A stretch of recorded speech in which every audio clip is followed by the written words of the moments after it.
मित्रांनो, जय शिवराय आणि लखन छत्रपती संभाजीनगरची आणबान शान मराठवाडा एक्सप्रेस आणि जसा मैदानावरती करंट होता, जोश होता, त्याच पद्धतीने जोश आहे आपल्यासोबत. आवी कधी आले? आम्ही रात्री 8 वाजता. काल? नाही, हा काल आलो. काल रात्री आले. बरं बरं. मुक्काम केला तिकडं? मग मुक्काम म्हणजे तिथं मैदानात 1 वाजला होता. बरं. मुलाखत याच्यासाठी करतोय छोटीशी की आता इतकं मोठं मैदान पार पडलं, बक्षिसाचं मोठं आयोजन होतं, फॉर्च्युनरचा मानकरी. फॉर्च्युनर कधी येणार आहे नेमका? फॉर्च्युनर आता 1-2 दिवसात.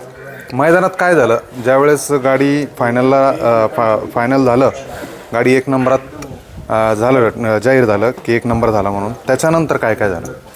त्यानंतर काय भरपूर म्हणजे आनंद होता आणि सगळे प्रेक्षक मन जिंकलं सगळ्यांचं बैलाने आपल्या. तू एकटाच नाचत होता असं ऐकलं मी. एकटा म्हणजे की मला एवढा आनंद झालता का माझं स्वप्न पूर्ण केलं त्यांनी. मला जे पाहिजे होतं ते त्यांनी दिलंय. मला अपेक्षा तर 2 नंबरची होती म्हणलं, पण त्यांनी 1 नंबरची दिली आपल्याला अपेक्षा. बरं. तू सांगितलंच होतं 1, 2, 3 नंबर कुठला तरी नंबर. आज नाही, आपण सांगताना सांगितलं होतं 1 किंवा 2च, तिसरीचं नाव पण नव्हतं घेतलंय. त्याच्यानंतर कसा स्वागत सत्कार झाला तिथं?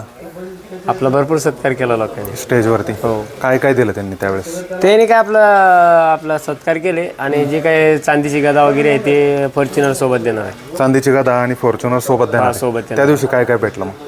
त्या दिवशी काय ना आपलं हे दिलं, आपलं फुलाचे गुच्छ वगैरे देऊन सत्कार झाला. अच्छा, फुलाच्या गुच्छावर समाधानी झालं तुम्ही? पण त्या एका प्रकारचं ते सत्कार मी एवढा सोपा नाही ना, मोठ्या याचा झाला. मोठ्या स्टेजवर इतका मोठा सत्कार होणं साधी गंमत नाही आणि लखनने तर तुम्हाला साध्य करून दिलं. आता लय दिलं आपल्याला. त्यांनी सांगितलं नाही का की कधी भेटणार फॉर्च्युनर काय? नाही, त्यांनी आता ज्या मालकांचे नंबर घेतले तर आता ते फोन करतील या दिवशी, त्या दिवशी जायचं. तुमचं काय काय आधार कार्ड वगैरे काही? हा, आधार कार्ड वगैरे घेऊन जाईल. कोणी माहिती दिली काही? माहिती वगैरे कोणी काही नाही? काय आपण माहिती नाही, आता ते भाऊची त्यांचा संपर्क होईल. आपलं काम आहे बैल करायचं. आता बाकीच्या गोष्टी तर आपण मैदानात विचारल्याच होत्या. संपूर्ण मुलाखत मनोहर भाऊंची घेऊ. स्वतः मालक मनोहर भाऊ, सर्जेराव भाऊ, ही मंडळी आहे. कसा आनंद होतोय? कालपासून तू रात्री 8 वाजता आला, इथं काय काय झालं गोठ्यावर? मला दिवसातून कमीत कमी 2-250 फोन झालं, कुठपर्यंत आला, कुठं आलाय, कुठं नाही. कारण की प्रेक्षक बरंचसं थांबेल होतं गोट्यावर बी. आल्या सत्कार वगैरे झाला, बाहेरचे आले, भरपूर लोक होते इथं. तर 4 कसांचा फोन चालू होतं, कुठपर्यंत आला. आज 11 तारीख आहे. 11 तारीख आहे ना आज किती लोक येऊन गेले आज साधारण? आज नाही म्हणजे 100 लोकांच्या वर येऊन गेले. आता दुपारची वेळ ही साधारण 12 पण नाही वाजले अजून. सकाळपासून चालू आहे, सकाळपासून अजून नाही बघा. आता आंघोळ केली, हातपाय हे नाही अजून. आता नवीन प्रेक्षक वर्ग, नवीनच्या आता लखनचा हा जॉईन झाला या फॉर्च्युनरच्या मैदानामुळे. आणि आपले म्हणजे नवीन तर आहेतच, पण जुने पण भरपूर लोक आपल्याला सहकार्य करतात आणि सगळे फॅन फॉलो आहेत त्याला. आता काय काय कसं नियोजन असेल?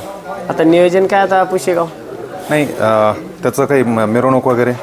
मिरवणूक आता काढायची ठरले. आता ते ताईंचं लग्न पण आहे ना, त्याच्यामुळे थोडंसं होणार नाही, तर काढणार त्याची मिरवणूक. बरं. चला, मालक दोघंही सर्जेराव भाऊ असतील, मनोहर भाऊ असतील, हे सगळं काम सोडून स्पेशली लखनच्या येणाऱ्या चाहत्यांना भेट देत आहे. मालक आता मैदानात तर नव्हते, पण आता घरी तरी यायचं, त्यांना वेळ काढावाच लागेल थोडा तरी. चालेल. शुभेच्छा असाल. धन्यवाद.